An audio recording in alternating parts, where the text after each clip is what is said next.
Blue lock team के पास ये literally आखिरी मौका है। मतलब घड़ी की सुइयां बस रुकने ही वाली हैं। और अगर यहाँ गोल नहीं हुआ तो समझो मैच खत्म, सब कुछ खत्म। और इस असहनीय दबाव के बिल्कुल सेंटर में इसागी है और उसके ठीक सामने हगो खड़ा है। इसागी को बॉल ट्रैप करने के बाद या तो लेफ्ट जाना है या राइट, कोई तीसरा ऑप्शन है ही नहीं। वही तो।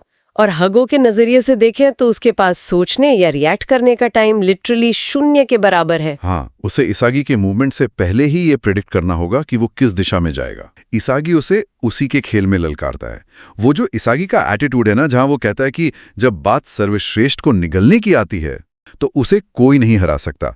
ये जो अल्टीमेट गैम्बल था, इसागी इसे जीत लेता है। बिल्कुल। हगो अपनी पूरी ताकत जोक कर एक तरफ डाइव लगाता है, ये सोचकर कि उसकी डेस्टिनी उसका साथ देगी। लेकिन इसागी बहुत ही शालीनता से, बिना किसी हड़बड़ाहट के बॉल को ट्रैप करके बिल्कुल विपरीत दिशा में निकल जाता है। और हगो वहां पूरी तरह से शॉक में है। लिटरली उसकी आंखें फटी की फटी रह जाती हैं। और तभी इसागी वो डायलॉग बोलता है। वो हगो से कहता है, I win Hugo, owing to my luck. Isagi का पूरा गेम प्ले प्रोबेबिलिटी यानी संभावनाओं को अपने पक्ष में झुकाने पर टिका हुआ है। और इसी वजह से ईगो हमेशा इसागी पर अपना सबसे बड़ा दांव लगाता है, क्योंकि इसागी को पता है कि लक के उस दरवाजे के पास कैसे पहुंचना है। सही कहा। अचानक से फ्रेम में रिन की एंट्री होती है। और रिन का ये आना कोई नॉर्मल बचाव या डिफेंस तो बिल्कुल नहीं था। अरे नहीं, वो अपने बर्सर्क अवतार में है। मतलब वो पूरी तरह से अनियंत्रित एक जंगली जानवर जैसी ऊर्जा के साथ मैदान के उस हिस्से में प्रकट हो जाता है। रिन काफी देर से कहानी के फोकस से बाहर चल रहा था ना। रिन इसागी से बॉल छीनने के लिए झपटता है। हागो, जो पहले ही अपनी डेस्टिनी के धोखे से गहरे सदमे में था, हाँ, वो तो वैसे ही टूट चुका था। रिन के इस खूंखार रूप को देखकर वो पूरी तरह से जड़ हो जाता है। हागो के लिए यह एक के बाद एक लगातार 2 साइकोलॉजिकल झटके हैं।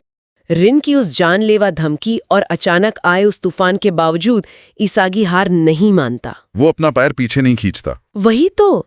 उसकी आंखें अभी भी गोल पोस्ट पर ही टिकी हैं। वो बॉल की तरफ अपनी किक पूरी करने के लिए पूरे फोर्स से आगे बढ़ता है। दोनों खिलाड़ियों के पैर एक ही समय पर लिटरली एक ही बिंदु पर आकर बॉल से टकराते हैं। बॉल इतनी भयानक ताकत से हिट होती है कि वो सीधा नेट के अंदर चली जाती है। गोल हो गया है।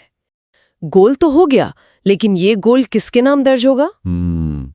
वो आखिरी टच, वो फाइनल इम्पैक्ट किसका था? क्या इसागी का कैलकुलेशन रिन के केओस पर भारी पड़ा, या फिर रिन के अनियंत्रित गुस्से ने इसागी की सारी प्लानिंग को निगल लिया? ये एक ऐसा क्लिफ हैंगर है जो अगले चैप्टर तक के लिए सच में रातों की नींद उड़ाने वाला है। बिल्कुल।